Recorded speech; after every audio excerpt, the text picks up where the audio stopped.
Next जो important subject है civil engineering में वो है डिज़ाइन और कंक्रीट स्ट्रक्चर। तो इसके अंदर हम जो स्ट्रक्चरल वाला पार्ट है कंक्रीट से डिज़ाइन करेंगे। तो जो कंक्रीट हम काम में लेंगे वो सिंपल कंक्रीट नहीं है। कंक्रीट स्ट्रक्चर्स के डिज़ाइन में वो कंक्रीट कहलाता है रेनफोर्स सीमेंट कंक्रीट। तो सीमेंट जो है प्राइमरी हमारे पास बाइंडिंग मटीरियल है। इस सीमेंट के साथ अगर हम कुछ और कॉन्स्टिट्यूएंट्स या कंपोनेंट्स को साथ में लें तो ये उनको सब आपस में जोड़ सकता है। तो सीमेंट में बाइंडिंग क्वालिटीज़ होती हैं। सीमेंट के साथ हम फिलर मटेरियल्स जो काम में लेते हैं वो है फाइन एग्रीगेट, कोर्स एग्रीगेट। और सीमेंट को रिएक्शन करने के लिए जो हमारे को उसमें एडअप करना पड़ता है वो कहलाता है वाटर। वाटर के साथ सीमेंट जो केमिकल रिएक्शन करता है और ये जितने भी मटेरियल्स हैं आपस में बाइंड हो जाते हैं। अब जो ये सीमेंट कंक्रीट बना है, हमें पता है कि सीमेंट कंक्रीट की कंप्रेसिव स्ट्रेंथ अच्छी होती है। लेबोरेटरी से हमने चेक कर रखा है कि सीमेंट कंक्रीट अगर स्ट्रक्चरल एलिमेंट में कंप्रेशन में कॉलम्स में काम में लें तो उसके अंदर हमारे को रेनफोर्सिंग की आवश्यकता बहुत कम है। लेकिन जब सीमेंट कंक्रीट में हमने माइनस पॉइंट भी देखा, एक डिसएडवांटेज भी देखा कि बेंडिंग में या टेंशन में सीमेंट कंक्रीट जो है वो पूरी अपनी अल्टीमेट जो स्ट्रेंथ है वहाँ तक नहीं पहुँच पाता। उससे पहले इसमें क्रैक्स या फिशर्स डेवलप हो जाते हैं। इस केस में हमारे को उसको रेनफोर्समेंट प्रोवाइड करना पड़ेगा। तो एक्सटर्नल जो मीडिया है उसको हम कंक्रीट के अंदर एम्बेड कर देते हैं और उसके ऊपर कंक्रीट पोर करते हैं।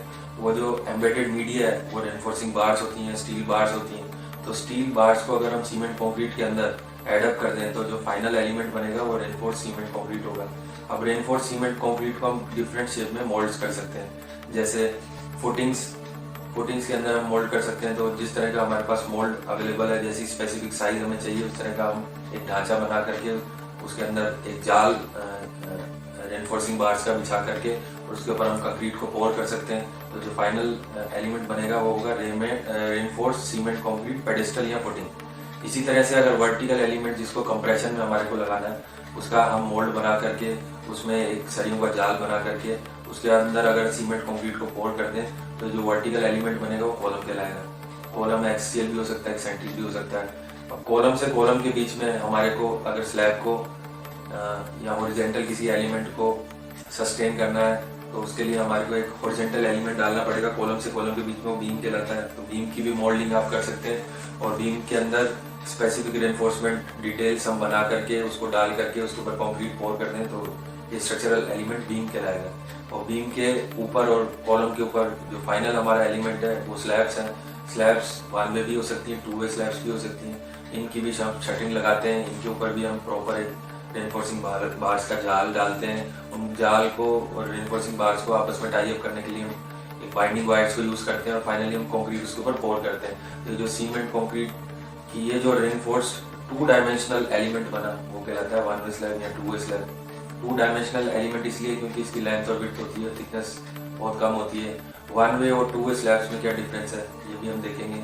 तो टॉपिक वाइज अगर हम बात करें तो सबसे पहले हम देखेंगे कि जो सीमेंट कंक्रीट है उसमें रेनफोर्सिंग बार्स का क्या बेनिफिट है, सीमेंट कंक्रीट और रेनफोर्स सीमेंट कंक्रीट में क्या डिफरेंस है, दोनों में स्ट्रेंथ का एस्पेक्ट कैसे डिफर करता है। जो रेनफोर्सिंग बार्स हम यूज़ करेंगे सीमेंट कंक्रीट के साथ में वो स्पेसिफिक ग्रेड्स की होती हैं। उन बार्स के बारे में हम डिस्कस करेंगे और ये जितने भी डिस्कशंस हैं इनके साथ हमारे को एक इंडियन स्टैंडर्ड स्पेसिफिकेशन लेके चल रहे हैं। इंडियन स्टैंडर्ड स्पेसिफिकेशन जनरली जो काम में आते हैं रेनफोर्स सीमेंट कंक्रीट डिज़ाइन में वो होता है IS 456। तो IS 456 2000 वाला कोड हमारे को हमारे साथ में रखना है। और ये IS 456 जो कोड है ये रिकमेंडेड कोड है इंडियन स्टैंडर्ड जो हमारी इंडियन गवर्नमेंट के द्वारा कि इसके रूल्स और रेगुलेशन और इसके फॉर्मूले के हिसाब से हमारे को स्टील स्ट्रक्चर्स को डिज़ाइन करना है।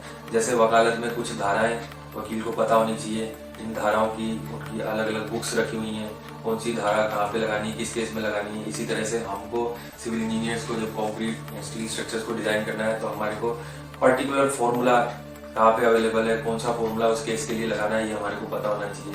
तो हमारे लिए जो कोड्स हैं बड़े इंपॉर्टेंट है।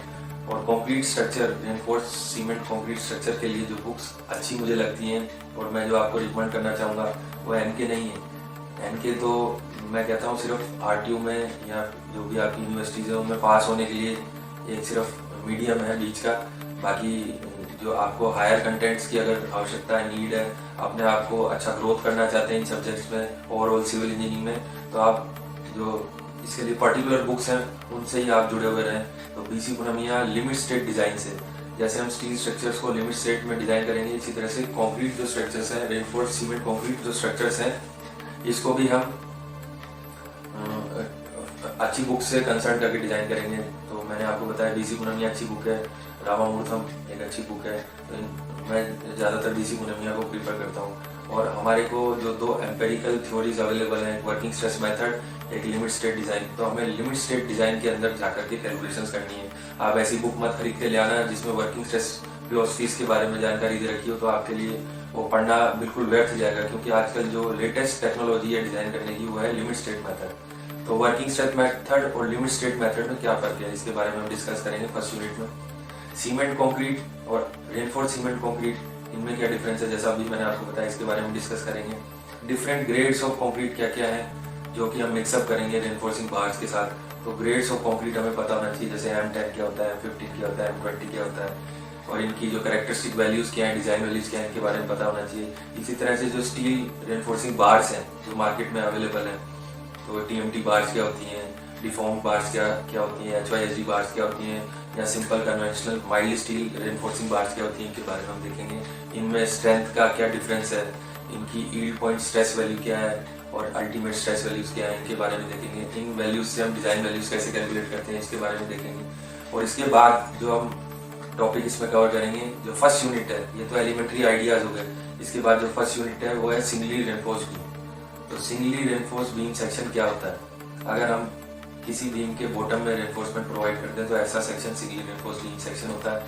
और बॉटम और टॉप लेयर में, अगर हम टॉप में और बॉटम दोनों जगह अगर हम रेनफोर्समेंट प्रोवाइड करते हैं तो ऐसा सेक्शन डबली रेनफोर्स सेक्शन होता है। सिंगली रेनफोर्स सेक्शन की आवश्यकता कहाँ पे है, डबली रेनफोर्स सेक्शन की आवश्यकता कहाँ पे है, इसके बारे में डिस्कस करेंगे। इन दोनों सिंगली रेनफोर्स बीम सेक्शन और डबली रेनफोर्स बीम सेक्शन को डिजाइन करेंगे।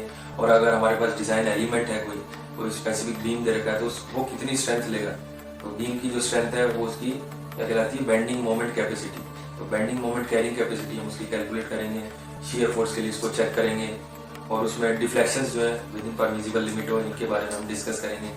तो ये तो हो गई हमारी फर्स्ट और second unit, singly reinforced beam और doubly reinforced beam. Singly reinforced beam और डबली रेनफोर्स बीम डिजाइन के लिए हमारे को सेकेंडरी डिजाइन रिक्वायरमेंट्स भी चाहिए, जैसे प्रॉपर एंकरेज क्या होता है, डेवलपमेंट लेंथ क्या होती है, डिफ्लेक्शंस की क्या क्या लिमिट्स हैं, परमिसिबल वैल्यूज डिफ्लेक्शन की कैसे कैलकुलेट करते हैं, ये सारी चीज़ें हम डिस्कस करेंगे सेकेंडरी डिजाइन रिक्वायरमेंट में, थर्ड यूनिट में। उसके बाद हम डिस्कस करेंगे शियर एनफोर्समेंट क्या होता है, शियर स्ट्रेसेस की कैलकुलेशन हम बीम्स के अंदर कैसे करते हैं, शियर फोर्सेस अगर किसी सेक्शन पे ज़्यादा हो रहे हैं तो उनको पॉप अप करने के लिए हमारे को स्टीरअप्स प्रोवाइड करने पड़ते हैं बीम में।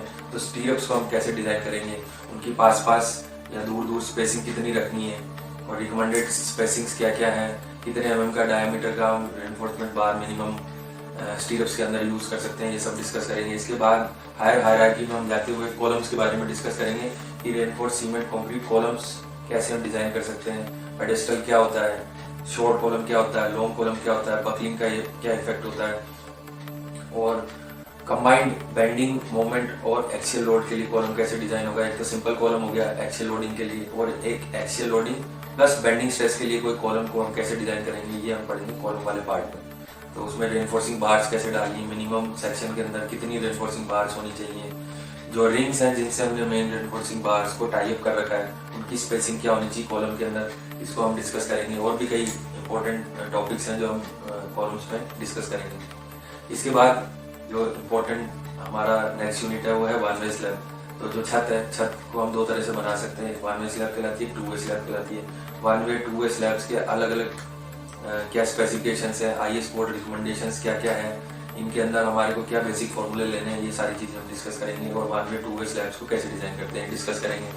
और अब जो कॉलम बीम और स्लैब्स इनको जो फाइनली सपोर्ट करता है ग्राउंड पे वो क्या है, पेडेस्टल या फुटिंग, इनको हम कैसे डिज़ाइन कर सकते हैं, सिंपल फुटिंग्स क्या क्या होती हैं, कंबाइंड फुटिंग्स क्या क्या होती हैं, राफ्ट फुटिंग क्या है, इनको हम कैसे डिज़ाइन करेंगे, रेनफोर्समेंट क्राइटेरिया क्या क्या है, और IS कोड रिकमेंडेशंस क्या क्या है। तो नेक्स्ट चैप्टर में हम फुटिंग्स के बारे में जानेंगे।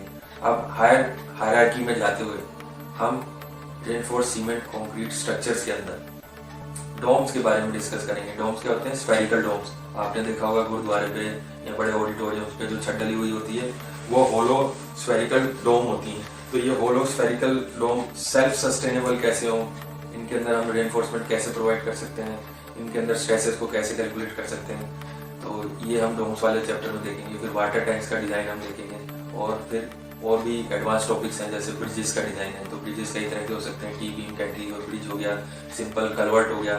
तो आरसीसी के अंदर कलवर्ट और टी बीम कैंटिलीवर ब्रिज को हम कैसे डिज़ाइन कर सकते हैं, इसके बारे में हम नेक्स्ट यूनिट में पढ़ेंगे। और फिर अगर हमारे को पानी के प्रेशर को या किसी लिक्विड के या किसी अर्थ के प्रेशर को रोकना है, तो हमारे को रोकने के लिए एक रिटेनिंग वॉल बनानी होती है, जो भी रेनफोर्स सीमेंट कंक्रीट की बनती है। रिटेनिंग वॉल्स को हम कैसे डिज़ाइन करते हैं, कितनी तरह की रिटेनिंग वॉल्स होती हैं, इनको डिज़ाइन करने के लिए क्या क्या रिकमेंडेशन हैं, इनके बारे में डिस्कस करेंगे। तो ये काफ़ी एडवांस सब्जेक्ट है रेनफोर्स सीमेंट कंक्रीट, और पहले हम इसको आरसीसी कहते थे, आजकल हम इसको डिज़ाइन और कंक्रीट स्ट्रक्चर्स के नाम से जानते हैं। तो फिर मेरा आप लोगों से अनुरोध है कि आप ज़्यादा से ज़्यादा मेरे कंटेंट का फ़ायदा लीजिए और अपने सहयोगियों को भी बताइए स्ट्रक्चरल एनालिसिस चैनल के बारे में, और एक अच्छे सिविल इंजीनियर बने। Thank you.